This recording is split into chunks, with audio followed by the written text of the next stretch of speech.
This is Maria at Freestyle Homeschooling, and today I'm giving you an update on our first year homeschooling, the 2016-2017 school year.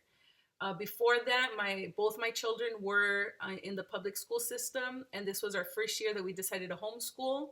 It went well.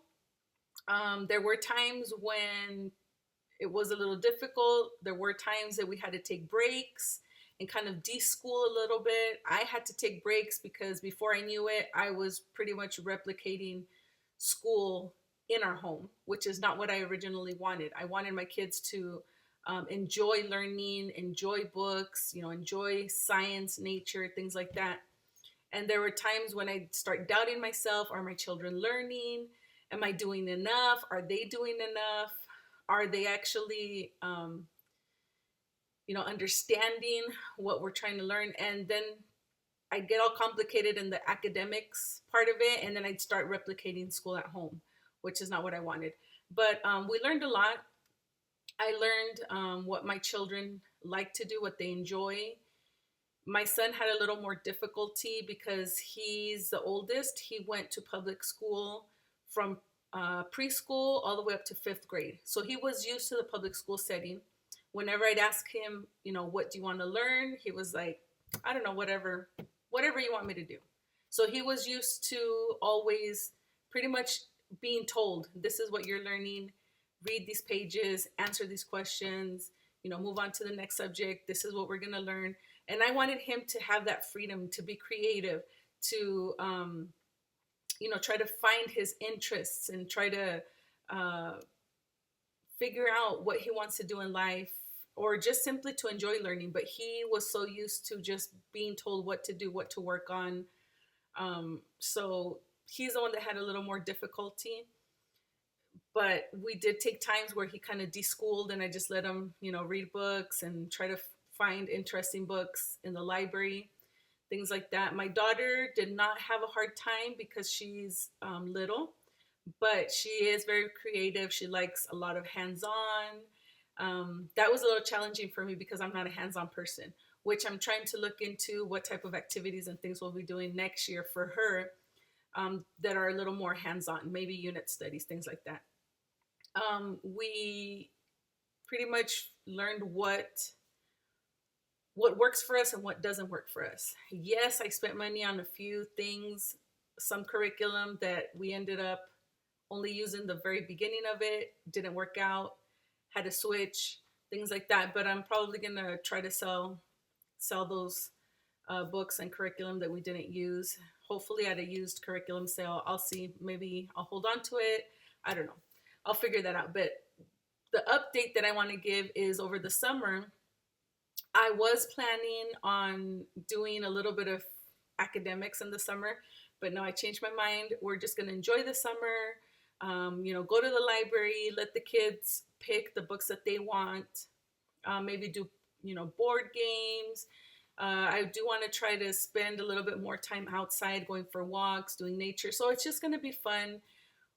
I'm not going to stress over, making everything educational, because the kids learn through everyday life, and through our surroundings and the environment. What we did kind of decide on doing, but this was something the kids wanted to do. They are interested in learning a little bit about different cultures and different countries. So I told them, okay, let you guys pick 4 countries that you want to learn about. And they picked China, Israel, what else did they pick? Australia and Brazil. So those were the 3, and amongst the 2 of them, that's what they decided. So I told them, okay, we'll learn about it informally. We can go to the library, get some books, maybe watch documentaries. So we started off with China. And what I did this little binder. And I said this was informal, but yet I ended up making a binder. Okay.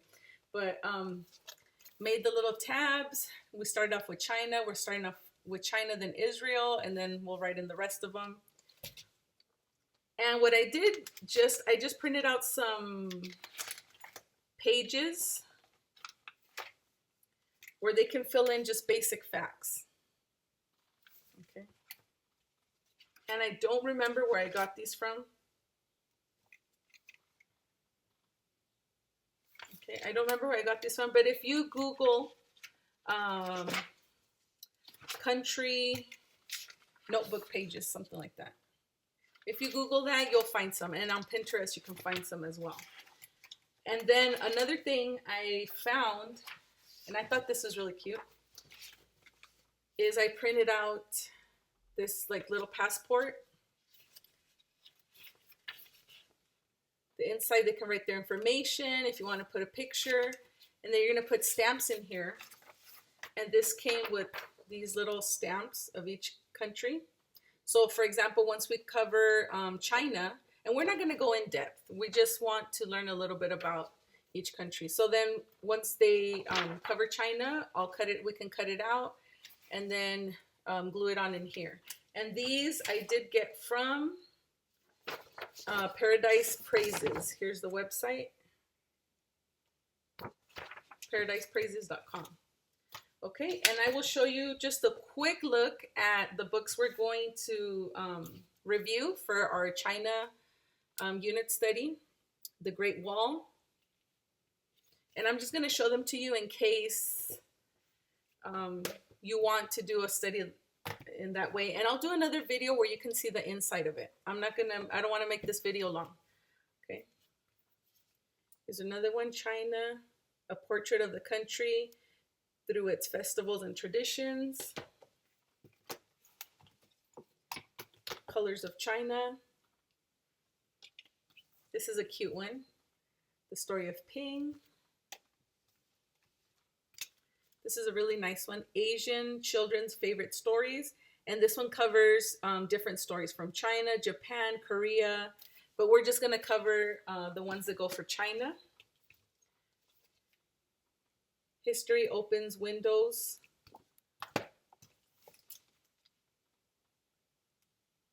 A China alphabet. Shani goes to China.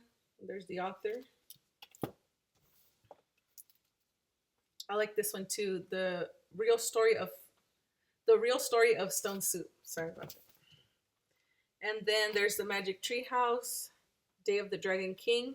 And if you haven't read the Magic Tree House books, they are actually really good. I had seen a lot of YouTube videos that of families that read these. And I had seen them before, but I never really had looked into them. And then one day I saw that they had the audiobooks. I think it was the first 4 or 5 books, the audiobooks at my library. So I said, you know what, we can try it out and see if the kids like it. So what we did is we just listened to them after I pick them up from my mom's house on the way home. We'd listen to them every day, and the kids really got into it. They are fictional, but they do add in some nonfiction information in there. So they really liked it. And my son has gotten into the series, so he always checks out some of these books from the library. I think last week he read like 3 or 4 of them. And then this one's from our library, Origami. So we'll probably maybe try to do some of those projects. But yes, those are the books. And I'll do another video, an inside look to these books in case you're interested. And but what I love about the library is instead of spending money on buying books, and then once you look at them, you realize, you know what, this is not working out, or it's not quite what I expected. You can go to the library, check out books. If you really like them and you want them for your library at home, then you can buy them. But at least you were able to read through them. And then it's also a money saver. You don't have to buy these books. You go check them out, use them for your unit study or for the lesson that you're giving, and then you take them back and you did not spend one single penny. But yes, that's what we'll be doing over the summer. And I'll show you one more thing. My son really likes these books. He checked out a few of them.